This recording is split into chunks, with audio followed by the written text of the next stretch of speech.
ఒక చిన్న ఊరిలో రాము అనే కుండల పనిచేసే మనిషి ఉండేవాడు. అతని జీవితం చాలా సింపుల్. పెద్ద ఆశలు లేవు, పెద్ద మాటలు లేవు. రోజు తెల్లవారుజామునే లేచేవాడు.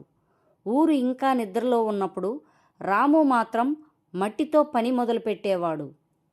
మట్టిని తడిపి చేతులతో మెల్లగా తిప్పుతూ కుండలు తయారు చేసేవాడు. ఆ పని అతనికి కొత్త కాదు, ఏళ్లుగా చేస్తున్న పని.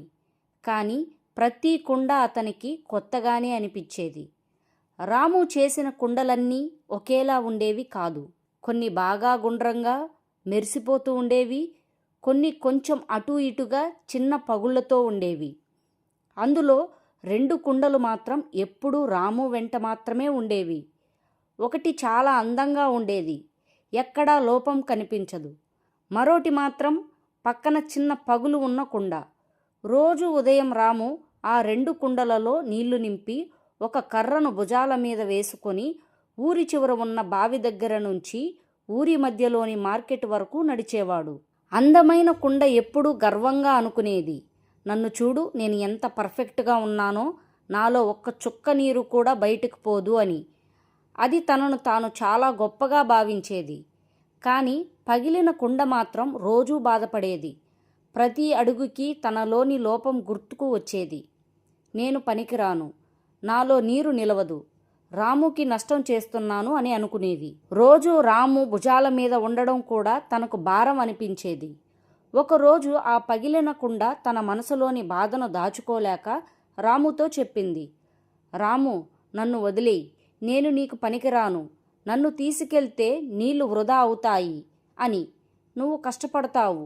ఆ మాటలు విన్న రాము కొంచెం నవ్వుతూ, ఎటువంటి కోప్పడకుండా, ఏమీ అనకుండా అతను మెల్లగా అన్నాడు, రేపు ఉదయం మార్కెట్కు నడుస్తూ ఉన్నప్పుడు రోడ్డు పక్కన ఒక్కసారి చూసి నడువు అని. అంతే, ఇంకేమీ చెప్పలేదు రాము. మరుసటి రోజు కూడా రాము అలాగే కుండలతో నడిచాడు. అందమైన కుండ ఎప్పటిలానే గర్వంగా ఉంది. పగిలిన కుండ మాత్రం మౌనంగా ఉంది, ఏమీ మాట్లాడలేదు. మనసులో ఎన్నో ఆలోచనలు. కొంచెం దూరం నడిచిన తర్వాత రాము ఆగి అన్నాడు, ఇప్పుడు రోడ్డు పక్కన చూడు అని. ఆ పగిలిన కుండ చూసింది.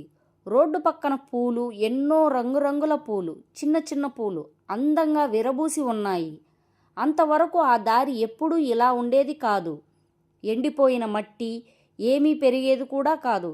రాము మెల్లగా చెప్పాడు, నీకు ఉన్న పగుళ్ల వల్లే ప్రతిరోజు నీళ్లు రోడ్డు పక్కన పడ్డాయి. నేను ఆ దారిలో పూల విత్తనాలు వేశాను. నువ్వు నడిచిన దారిలోనే ఈ పూలు పూశాయి. ఆ మాటలు విన్న పగిలిన కుండ నిశ్చలంగా నిలిచిపోయింది.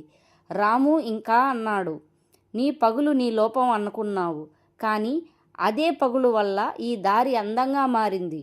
నువ్వు బాధపడుతున్నావు, కానీ నీ వల్ల ఎవరో ఆనందపడుతున్నారు. ఆ మాటలు విన్న కుండ కళ్ళల్లో నీళ్లు తిరిగాయి. ఈసారి అవి బాధతో కాదు, అర్థమైన ఆనందంతో. రాము ఇంకా చెప్పాడు, మనుషులు కూడా అంతే, పూర్తిగా ఎవ్వరూ ఉండరు. ఎవరికీ ఏదో ఒక లోపం ఉంటుంది, కానీ అదే లోపం వల్లే వాళ్లలో ఒక ప్రత్యేకత కూడా ఉంటుంది. నీ లోపాన్ని శాపంగా అనుకుంటే జీవితం భారంగా ఉంటుంది. అదే లోపాన్ని అర్థం చేసుకుంటే జీవితం అర్థవంతంగా మారుతుంది.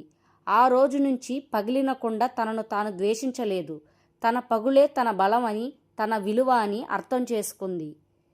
ఈ కథ నుంచి మనం నేర్చుకోవాల్సింది, నువ్వు పర్ఫెక్ట్గా లేకపోవచ్చు, కానీ నువ్వు విలువలేనివి వాడివి కాదు. నీ లోపాల్లోనే నీ ప్రత్యేకత ఉంటుంది. నిన్ను నువ్వే తక్కువ అంచనా వేయొద్దు.